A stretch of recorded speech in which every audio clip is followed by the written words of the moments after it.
Hello dear students, my name is Lakhiya Ahuja and I am your EVS teacher for class 5th. In class 5th EVS, we were learning our chapter number 25 and this chapter is named as Our Earth and Space. So today we are going to study part 2 of this chapter and this part 2 is named as Solar System. So let's talk about Solar System. प्यारे बच्चों, कक्षा 5 के EVS में हम हमारा 25वां अध्याय पढ़ रहे थे और ये 25वां अध्याय जो है उसका नाम था हमारी पृथ्वी और अंतरिक्ष। और इस अध्याय के एक भाग को हम पढ़ चुके थे। आज हम इस अध्याय का दूसरा भाग पढ़ने जा रहे हैं। इस दूसरे भाग का नाम है सौर तंत्र या सोलर सिस्टम। तो चलिए सौर तंत्र की बात करते हैं।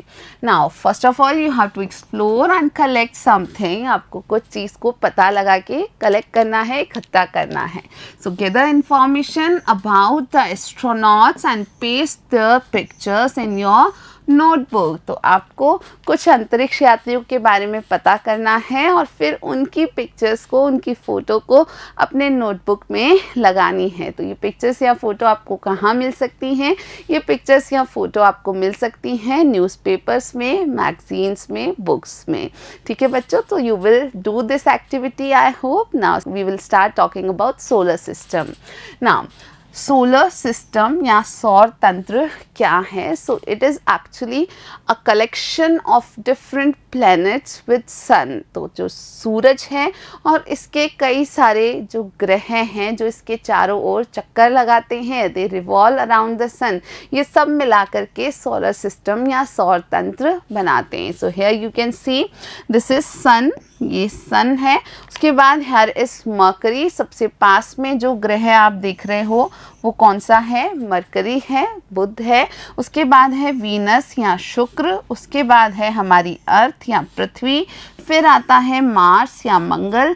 फिर है जुपिटर या Brihaspati. After that there is Saturn, शनि। Then there is Uranus and there is Neptune in last. तो बच्चों ये सारे के सारे ग्रह सन के अराउंड रिवॉल्व करते हैं। All these planets revolve around the sun, यानी सूरज के चारों ओर परिक्रमा करते हैं या चक्कर लगाते हैं। See our earth also revolves around the sun. तो हमारी अर्थ या हमारी पृथ्वी भी सन या सूरज के चारों तरफ परिक्रमा करती है और ये सब ही साथ में मिलके सोलर सिस्टम कहलाते हैं। Now you have to think and answer. So first thing is write the name of the planet nearest to the sun. So yes, we have seen the diagram right now and again there is a diagram. तो सन या सूरज के पास में, सबसे पास में कौन सा ग्रह देखा जाता है? So you can see that Mercury is the planet which is nearest to the sun. Now that is visible here also. तो मरकरी या बुध वो ग्रह है जो सूरज के सबसे नज़दीक होता है। Then which is the biggest planet of the solar system? बच्चों सोलर सिस्टम का, सौर तंत्र का सबसे बड़ा ग्रह कौन सा होता है? तो यहाँ आप सारे प्लैनेट्स को देख रहे हो जो कि अरेंज हैं उनके साइज के according. So you can see that the Jupiter is the largest planet और the biggest planet of the solar system. तो सबसे बड़ा प्लैनेट है जुपिटर या Brihaspati. After that there is Saturn यानी शनि। उसके बाद आता है यूरेनस, आफ्टर दैट नेपच्यून। फिर है हमारा earth, then Venus, then Mars and then Mercury. So you need to remember this sequence, that which is the biggest and which is the smallest planet in our solar system. Now write in sequence the names of 8 planets from the sun. तो बच्चों आपको बिल्कुल sequence में नाम लिखने हैं। Now we have seen the sequence here in this diagram, that sequence is visible. तो सन या सूरज के नज़दीक से बढ़ते हुए आपको ग्रहों के नाम लिखने हैं। So you have to write Mercury, Venus, Earth, Mars, Jupiter, Saturn, Uranus and Neptune. तो ये सारे ग्रहों के नाम आपको याद करने हैं बच्चों and आपको इसे इस सीक्वेंस में भी याद रखना है। Now after that the moon is the satellite of the earth that revolves around it. Yes, we have seen this.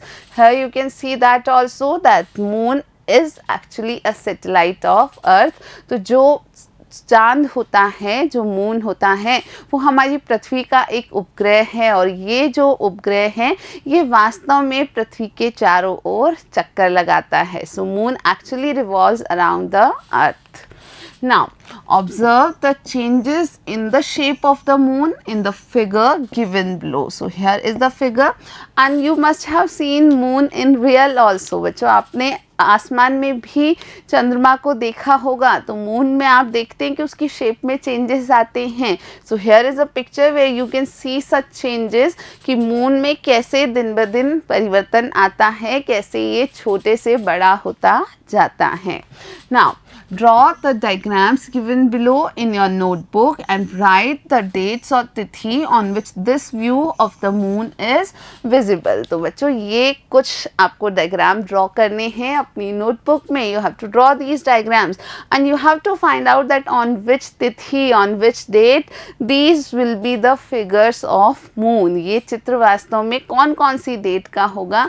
So try to get the knowledge about this from your parents. तो आपको अपने parents से पूछना है. You can take an idea कि शुरुआत में जो मून है वो छोटा होता है, फिर धीरे धीरे I can give you a hint that this is a picture of Purnima. तो बच्चों ये पूर्णिमा का चांद है और पूर्णिमा को चांद बिल्कुल पूरा होता है. So you have to find it out कि इन तीनों जो पिक्चर्स हैं इसमें किस दिन का चंद्रमा आपको लगभग दिखाई दे रहा है. Now the size of the moon increases from first lunar day, that is Ekam, to the day of the full moon, that is Purnima, and then decreases after this. तो बच्चों आपको याद रखना है कि ये जो चंद्रमा होता है इसकी साइज, इसका आकार जो है वो फर्स्ट lunar डे से यानी एकम से लेकर के पूर्णिमा के दिन तक यानी फुल डे जो होता है मून का, तब तक ये बढ़ता रहता है.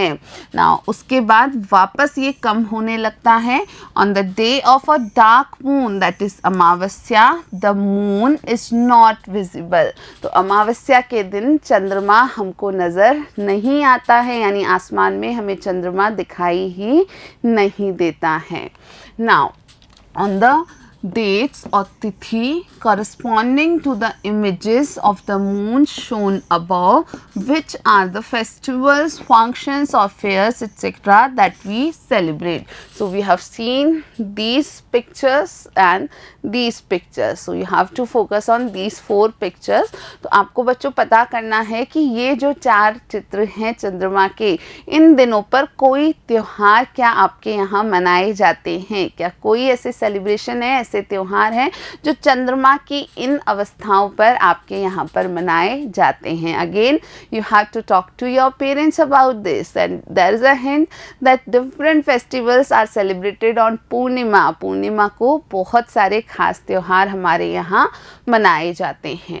Now is any fair organised during these days. आपको ये भी पता करना है कि इन दिनों में क्या आपके यहाँ कोई मेले भरते हैं, कोई मेलों का आयोजन किया जाता है. Then you will get to know if you talk to your parents. Then third thing is what do the members of your family do during these days. यानी अगर कोई त्योहार मनाया जाता है या कोई मेला जो है उसका आयोजन किया जाता है, तो इन दिनों में आपके परिवार के लोग क्या कोई खास चीज़ करते हैं, and if they do what is that. तो आपके घर के लोगों से आपको बातचीत करनी है एंड आपको पूछना है कि क्या इनमें से किसी भी दिन कोई त्यौहार वो मनाते हैं या हमारे यहाँ कोई ऐसा त्यौहार मनता है, और फिर उस त्यौहार के दिन घर के लोग क्या करते हैं. Now we finish this chapter. Let's see what we learn.